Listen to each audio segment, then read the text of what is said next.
Derek Percy is an Australian criminal vilified by every person who knows his name. Police have spent the day interrogating the man they believe is responsible for some of Australia's most notorious child murders.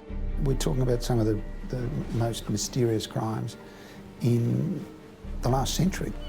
Percy is a person who has excited a great deal of media interest.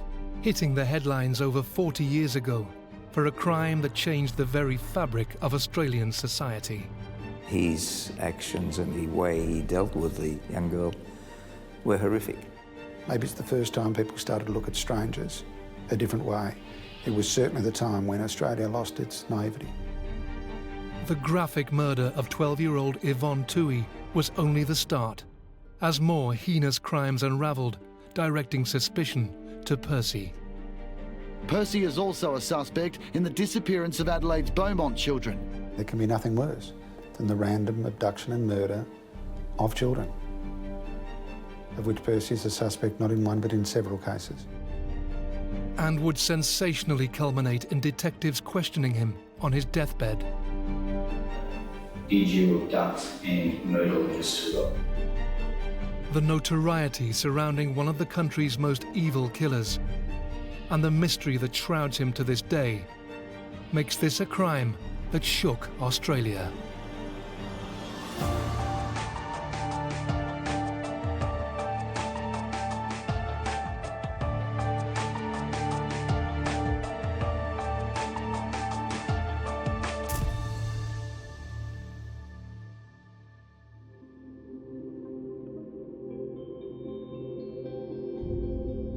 Derek Ernest Percy, from Mount Beauty, Victoria, is a man who has puzzled officials for decades. Derek Ernest Percy is one of the most peculiar criminals we've got in Australia. A criminal who has slipped into the shadows ever since a day that changed history in 1969.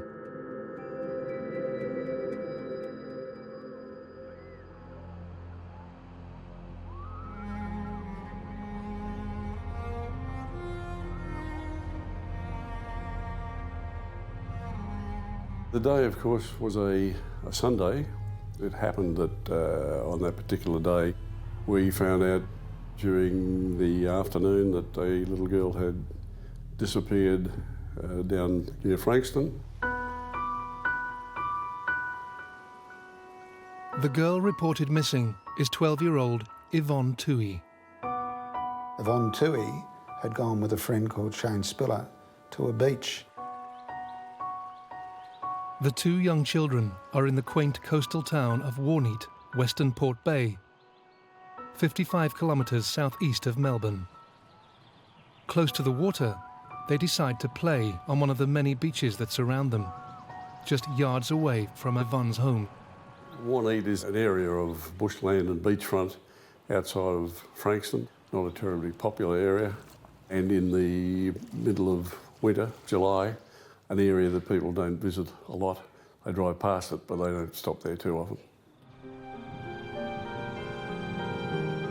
But today, the young friends are not alone on the beach. As they innocently play, everything changes within seconds. Shane was with the little girl Ivon when a fellow approached them, grabbed hold of Ivon and insisted that Shane come to her rescue and threatened that if he didn't come over that Ivon would be injured. As the children stand terrified, the stranger tries to also snatch Shane. But the little boy reaches for a small axe he has brought with him. He was astute enough to pull a little tomahawk out of his backpack and run off. Shane Spiller flees to get help as his friend is dragged away and into a nearby car. He signalled down a passing motorist, so he was able to provide a good deal of detail, which is pretty smart for a child under those circumstances. The search for the vulnerable little girl is now paramount. Officers are relying on Shane and any other witnesses to stand a chance of getting to Ivon. He was able to describe the guy, he was able to describe the car. When Shane was asked about the car, the most significant thing that he was able to tell us was that there was a Navy sticker on the back of the car. He was able to tell us what colour it was, he was able to tell us it was a little station wagon, and with the aid of the other passers-by, they were able to give us a colour, and it was described, I think, as a Hillman. Somebody else was able to provide that it had New South Wales plates on, and being in the state of Victoria, of course, that made it much more meaningful. Other witnesses were in the same area, so the car had attracted some attention. And one particular witness provides information that indicates the abductor is planning to take Ivon to somewhere secluded. He came forward and he described having seen a car being driven erratically along a dirt road in that area. Officers widen their search for the sighted vehicle. As each minute goes by, they fear for Ivon's life. I guess it doesn't become much more pressurised than in being told that a 12-year-old girl has been abducted from the beach. Nobody knows where she's gone. She was last seen by a little boy who saw a man holding a knife to her throat. So in terms of pressure, in terms of doing what you do as a policeman, it doesn't get more meaningful than that. As an extensive search begins, Ivon's friend Shane and other members of the public provide crucial information, and one clue in particular proves to be invaluable. There are a lot of people who did a lot of right things on that day, not the least of them being the little boy. The passers-by did the right thing. The first police to attend did the right thing. The first police to attend went to Cerberus because of the sticker on the back of the car. Cerberus is a naval base 35 kilometres south of Warneet.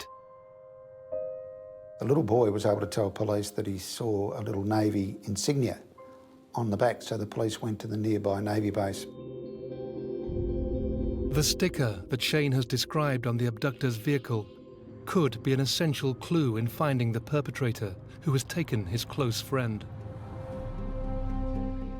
Officers rush to the location 30 minutes away. Ivon has not been seen for hours. As they arrive at the base, they discover something that will alter the whole investigation.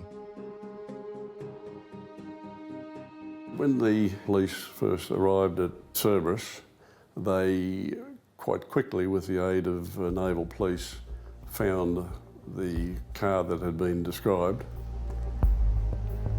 But the officers need to be certain it's the same car they are looking for. People, including little Shane, were able to go to the naval depot and pick out the car from the many, many cars parked in the car park at the naval depot. It was not at all difficult for the naval people to identify the owner of the car. They had the records well compiled. The owner of the orange estate car is Derek Ernest Percy. As officials try to locate him on the base, his vehicle is searched for any possible clues. He was a 20-year-old naval trainee. He was an electrical fitter, I think. The naval base at Cerberus is a major naval attachment. It's where young naval officers go to be trained to take on their role in the Navy. And Percy was a cadet naval officer. It is now vital for officers to get to this cadet immediately to find any information on Ivon's whereabouts. They did look to get Percy to the office by piping him, I think was the expression, and he didn't respond. So they went to his barracks, and his barracks mates told the police that he was down doing his washing. When the police get to the laundry facility, they make a very alarming discovery. That's where he was when he was apprehended. He was washing his clothes. They went in, a senior officer tried to stop them, but they burst in and they found Percy cleaning his blood-soaked clothes.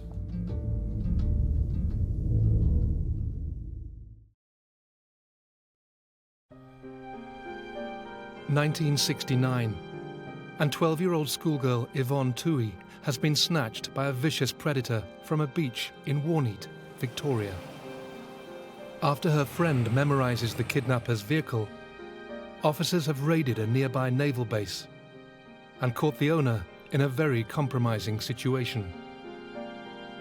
He was washing his clothes.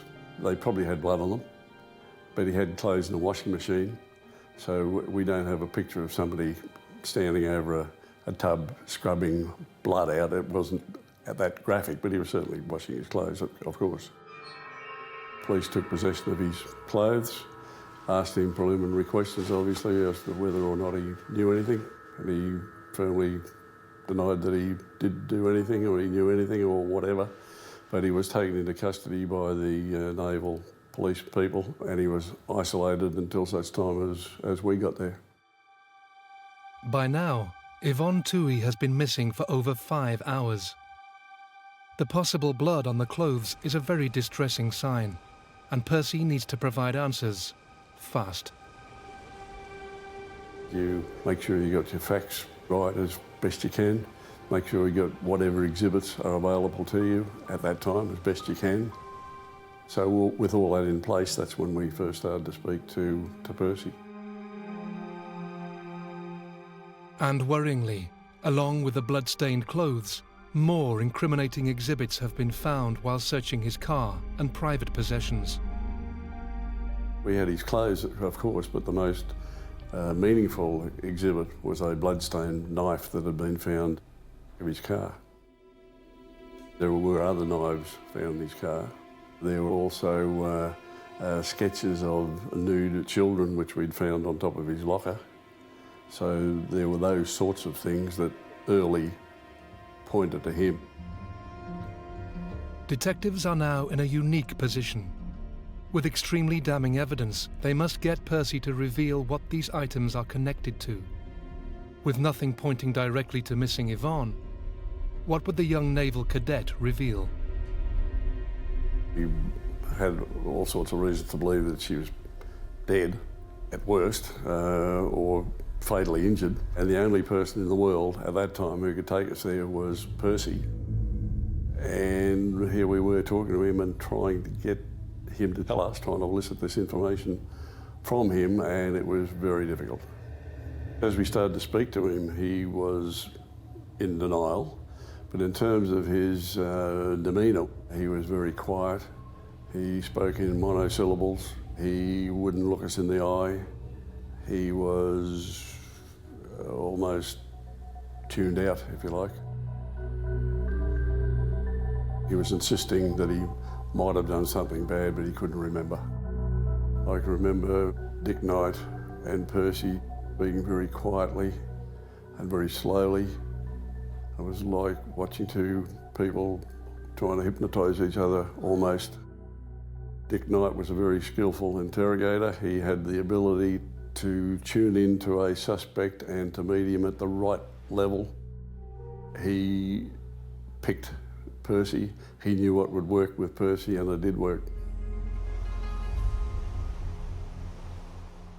After hours of trying to coax information from the suspect, Percy utters these terrifying words.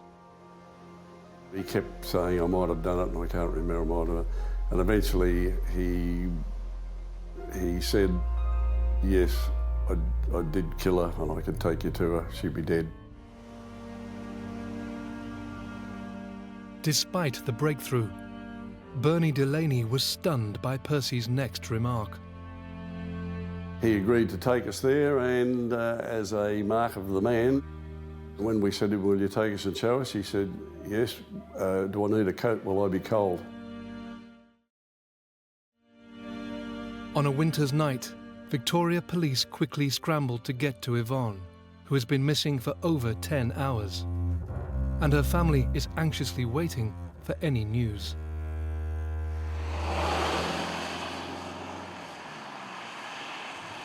We had little idea of what he'd done at that stage. So we went to the scene with forensic people, photographers, with an officer from the Navy, with our own inspector. When we got there, Knights insisted that only a couple of us go to where the body was because we didn't want to disturb the scene. So Percy simply took us to where the body was in the headlights of the car, and he showed us the body of the poor little girl stretched out on the wet ground. She was bound with her hands behind her back. She had a gag placed in her mouth which was tied in with a rope. She'd had her throat cut from one side to the other and she'd been disemboweled. He was pretty matter-of-fact about it all. I was close to him during that time and for the days that followed, and his demeanour never changed.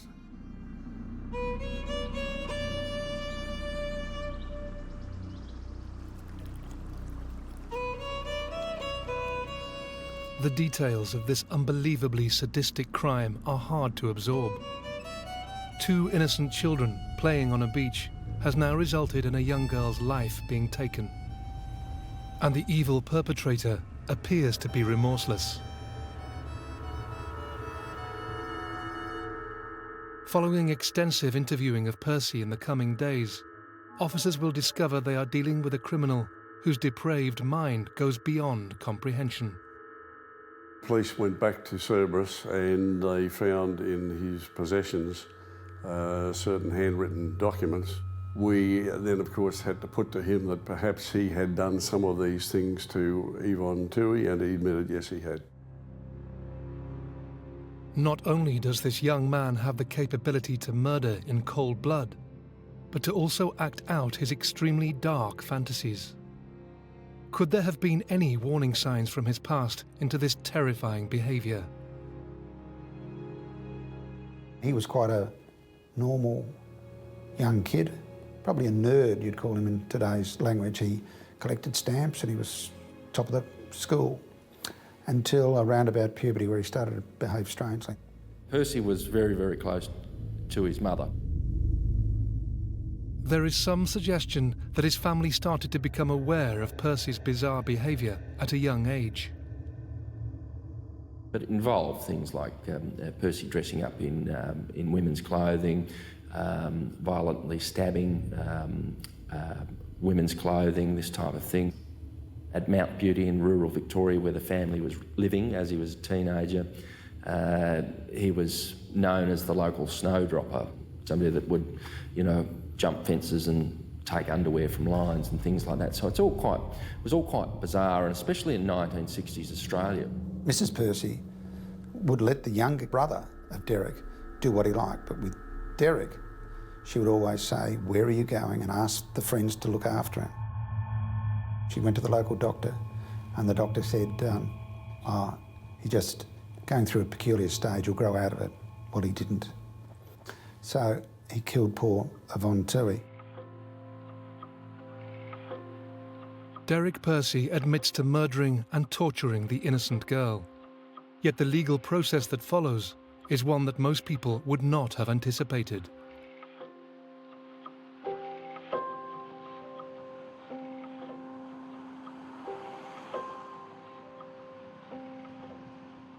He was put before a jury of 12 peers, and the trial began. He was charged with murder. He'd pleaded not guilty on the grounds of insanity. The only defence that could be run for Derek Percy was defence of insanity. That is, at the time of the killing, he was insane within the legal concept of insanity. And by the time I came into it, it was pretty clear that there had been a number of psychiatric opinions which confirmed the fact that he was insane at that time, in their opinion. And so I took the trial on the basis that's how it would be run. Percy is assessed by a number of psychiatrists to determine his mental state. There was a tremendous amount of material available to them because of his past history and his behaviour and the diaries that he kept. All of that was horrific stuff, but it was very important for the psychiatrist to examine all that. So there was a lot of psychiatric material. All the diaries and all his descriptions were all exhibited and read to the jury, and it was pretty horrific. In fact, my memory is that I think one of the jurors fainted during the opening address by the prosecutor. It was a shocking case. At least, from memory, 2 or even 3 psychiatrists expressed the view independently of each other that he was insane within the meaning of the law.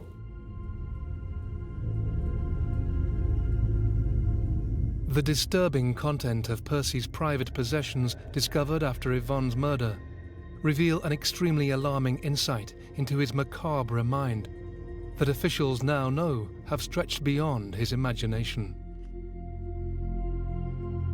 I can remember saying to somebody one day that a person who would write something like that has a problem, but when he lets you know that he's capable of carrying out, society has a problem. The content of the fantasies Percy has written down are too graphic to detail, but one obsession shows the extent of his depraved mind.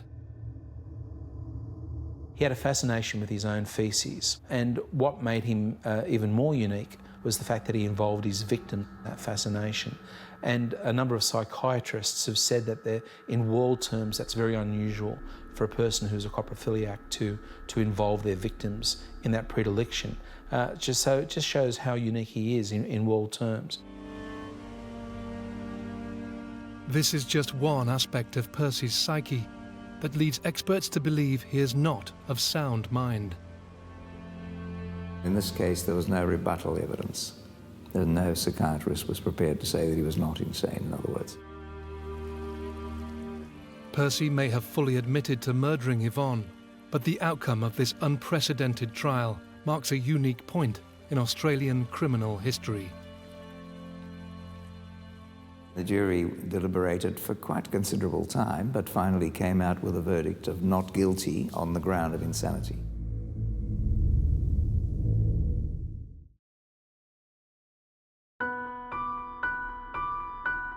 Derek Ernest Percy, a 20-year-old naval cadet, has just been found not guilty of brutally murdering 12-year-old Ivon Tui. Despite confessing to the killing and taking detectives to the crime scene, he has pleaded insanity, and the jury have agreed. Now he is to be remanded under a different legal system. In those days, the result was that he was to be detained at the governor's pleasure. That is not a life sentence. It can be reviewed. And there have been a number of cases where people who've committed horrible crimes because of mental incapacity or psychotic episodes have effectively been cured.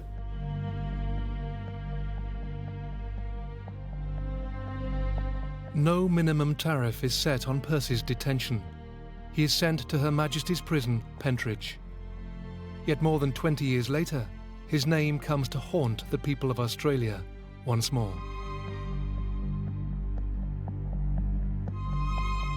So Percy's in jail, and that's where it would end, except for a young policeman by the name of Wayne Newman, who was given the job of just fixing up an old inquest brief for a little girl called Linda Stillwell, who had gone missing from the St Kilda beach in the late 60s. And Wayne started looking at the case. Slowly and methodically, he was able to work back and realise Percy was a suspect in the Linda Stillwell case and several other cases around Australia. A number of brutal child murders and abductions remain unsolved from the 1960s. Could Derek Percy also be responsible for these? In January 1965, during the school holidays, 2 next-door neighbours, schoolgirls, Christine Shorrock and Marianne Schmidt, took Marianne's 4 younger siblings to the beach. They lived in Western Sydney, and the only way they could get to the beach was by train.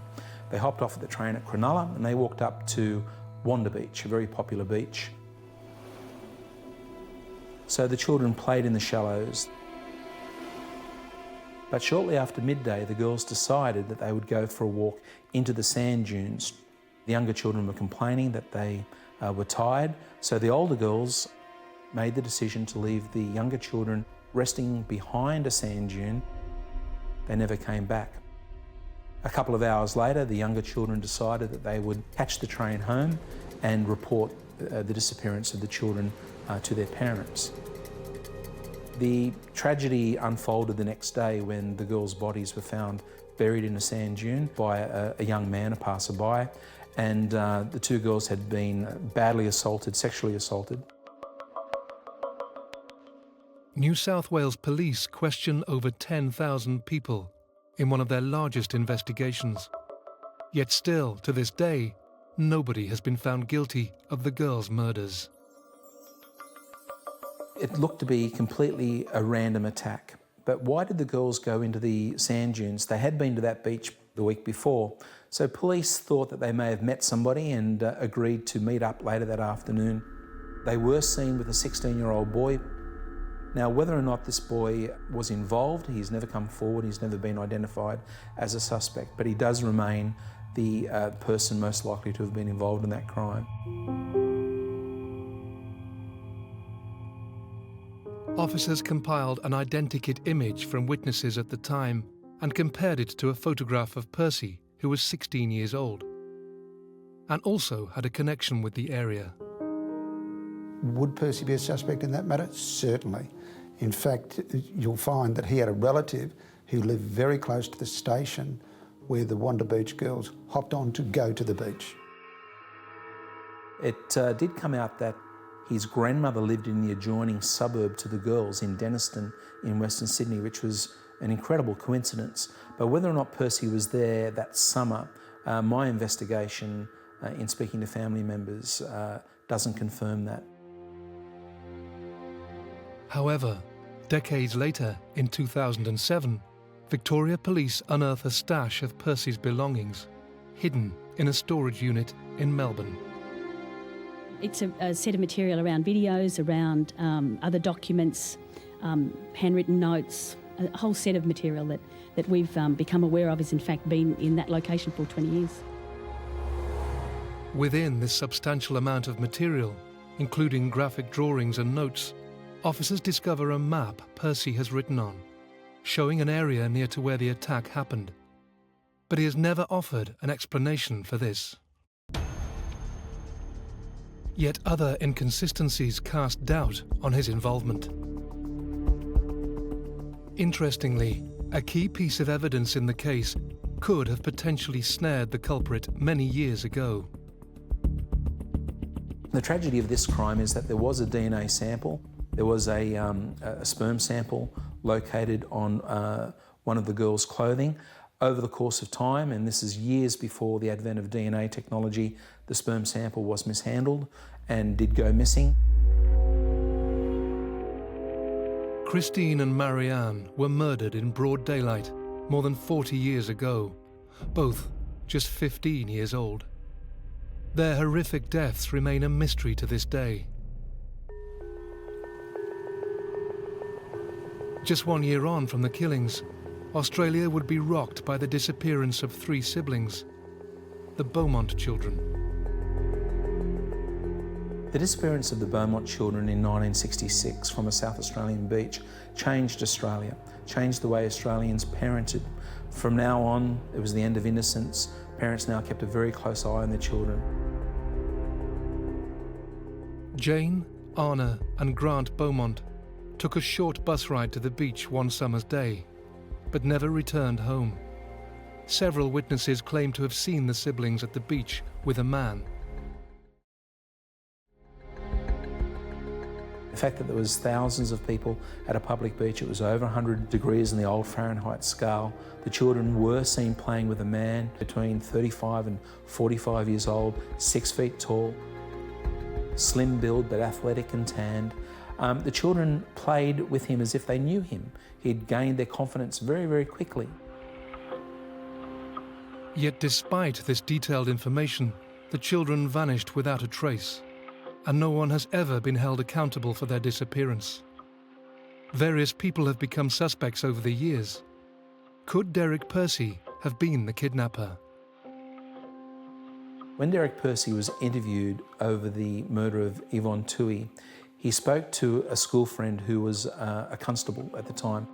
Derek Percy's best childhood friend, Ronald Anderson, joined the police force just months before Percy was arrested for murder in 1969. Ron Anderson asked him about a number of other unsolved crimes. When asked about the Bowmont children, Percy was evasive and he said, "I was there at the time." Now, whether or not he was, or whether or not he was just saying that to throw Anderson off the track, is not known. During the course of that summer, the children had been to the beach a number of times with their father. Their father had gone to work the day before and he had dropped them off to the beach. So it wasn't unusual, even though the children were only 9, 7 and 4, for them to be at the beach by themselves and to catch the bus home by themselves. So this person who did take them from the public beach had gained their confidence either within an hour or two, or maybe over the course of a number of visits to that beach over that summer. Yet the man described by witnesses was middle-aged. Derek Percy at the time was 17 years old. Despite various leads over the years, the fate of the 3 siblings remains a mystery all these years on. South Australia police still keep the case open.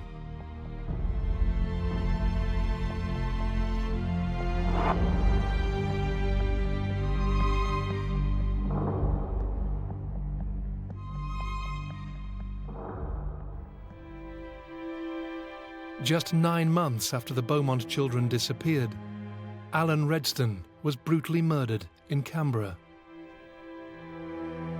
Alan had been tied with a rope and strangled, and his body dumped into a local creek. Now, when police tried to rule Percy out of that crime, it was found out that he was living 400 kilometres away at Mount Beauty. They thought that he may have been in Canberra visiting an aunt, so they couldn't rule him out.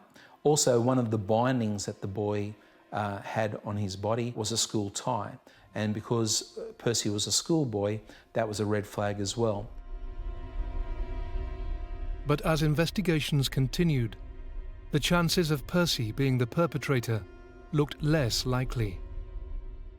It appears that there had been a number of bullying incidents over a number of weeks where children had been tied up.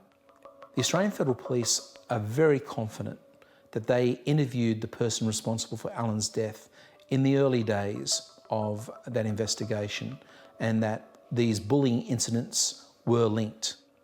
His body wasn't affected post-mortem like Percy's other victim. Australian Federal Police continue with that stance to this day.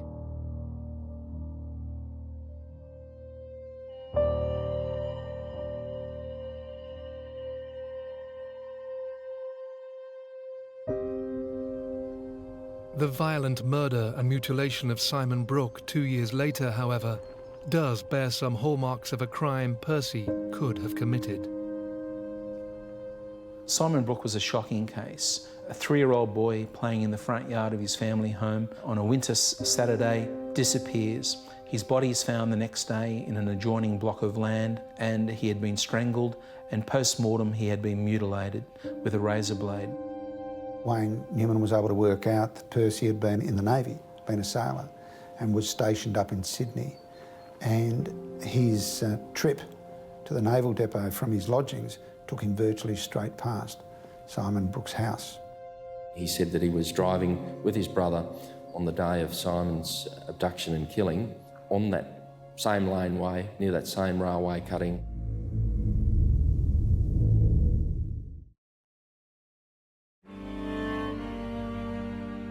Australia's most notorious child killer, Derek Percy, may have been incarcerated since 1970 after the death of Ivon Tui, but officials fear he may be responsible for many other unsolved abductions and murders across the country. And the horrific killing of Simon Brookke in Sydney points to Percy in more ways than one. I found out that there was a boys' home a number of streets away from where Simon Brookke went missing.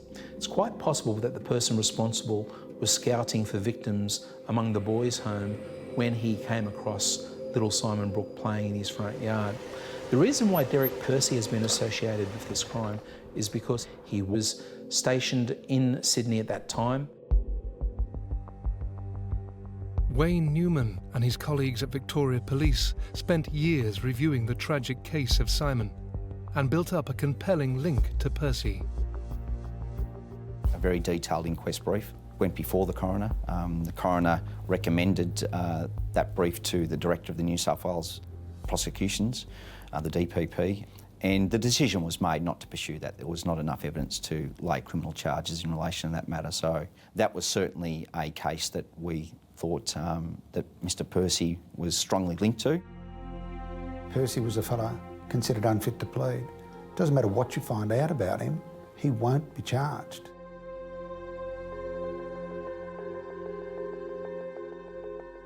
Simon Brooke's family have had to endure the rest of their lives with uncertainty. In a recent statement, his father Donald gave his views.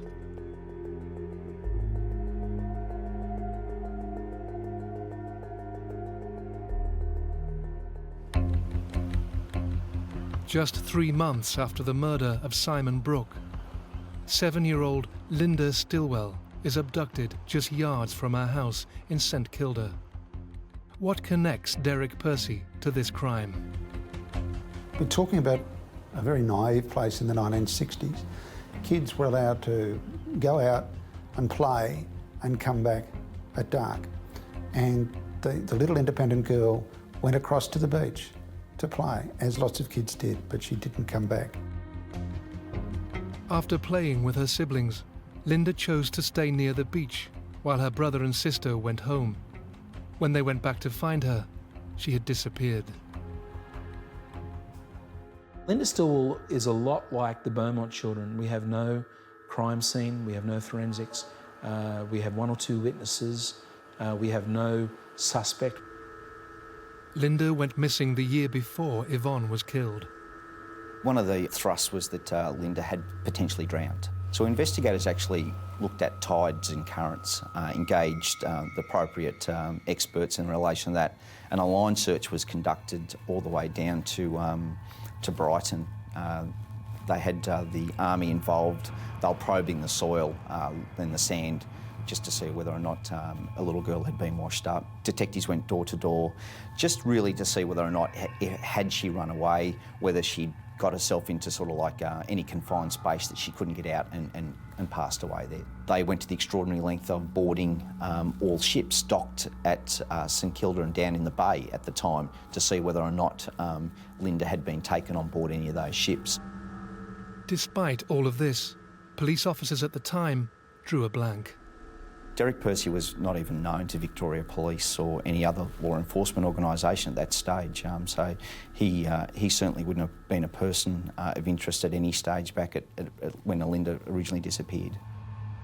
Yet years later, when Wayne and his colleagues opened the files once more, they spotted alarming factors that could make Percy a suspect.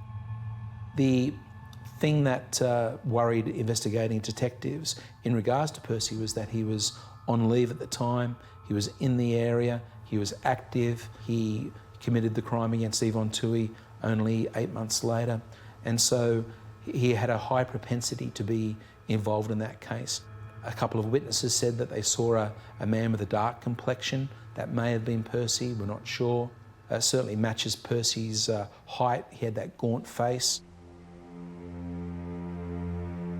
When initially questioned about Linda, after he had killed Ivon Tui, Percy alludes to being in the area at the time.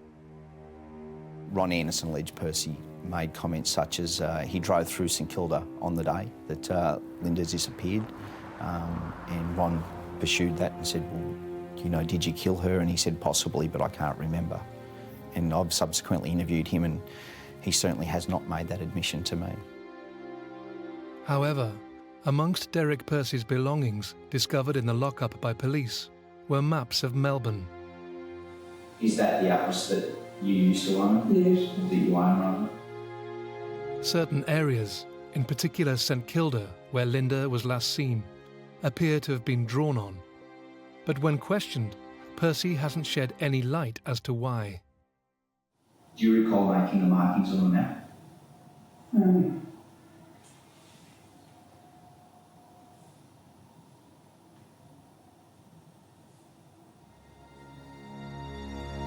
case will only ever shut if the person responsible is charged, brought before the courts, or if we find some remains of Linda. The little girl's family have battled for Percy to be forced to give evidence for many years, at one point resulting in an astonishing story that hit the headlines.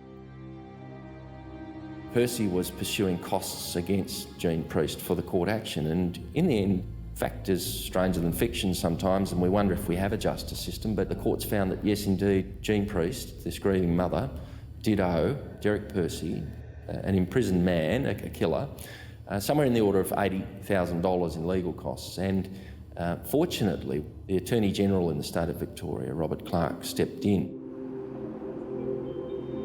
The unbelievable action never stopped the family's fight. Yet this attempt to claim money isn't the only thing about Percy's incarceration that will enrage the public. Because he was jailed for the Ivon Tui killing, but he was not convicted, then under the Commonwealth legislation, he's able to continue to receive a naval pension. He's been able to be paid somewhere in the order of $300,000 plus in taxpayer-funded superannuation. He's been using this money to invest in shares, coins, stamp collections, this type of thing. Throughout the years, Percy has attempted a number of appeals to be granted a minimum tariff, all of which have failed. Linda Stillwell's family continued to work with Victoria Police to push for an inquest in 2009. A relentless determination to make him provide information they feel he has known all along. In recent times, Percy had attempted to be moved from the criminal justice system, from Port Phillip Prison, to the Thomas Embling Psychiatric Hospital. And that, I'm sure, Percy sees as his exit from a jail. Because he can argue that he has been convicted on the grounds of insanity, he should be held in a psychiatric institution, not a mainstream jail. Ever since his original conviction, much debate has surrounded whether Derek Percy suffers from a psychiatric illness or not. I don't believe he is insane. I do believe that he is. He has almost full recollection. I'm sure that there are killers that suppress facts and memories in order to survive themselves mentally. For killers like Derek Percy, there may be an ability to suppress memories in order to live with themselves. And remarkably, when recently assessed once more, the findings were chilling. The courts here have found that on modern psychiatric evidence that he doesn't have an identifiable psychiatric illness. In a unique step, Percy was issued with a certificate in relation to the inquest into Linda Stillwell's death. Should he reveal anything, it would not be used against him. He chose to remain silent. And so the enigma surrounding this brutal child killer continues. I don't think he's necessarily concealing these matters. Maybe he just refuses to allow himself. But there are telltale things in his diaries which indicates that there's still a flicker there. He was a coward who preyed on children. He can't be forgotten because we need to learn from people like this so that our society is safer. It's much better to be proactive and preventative. We can only hope that there was only ever one Derek Percy and that there are no others like him. He's a killer, we know. How many times? We still don't. Do you want to make any further comments, Mr. Percy? No. No.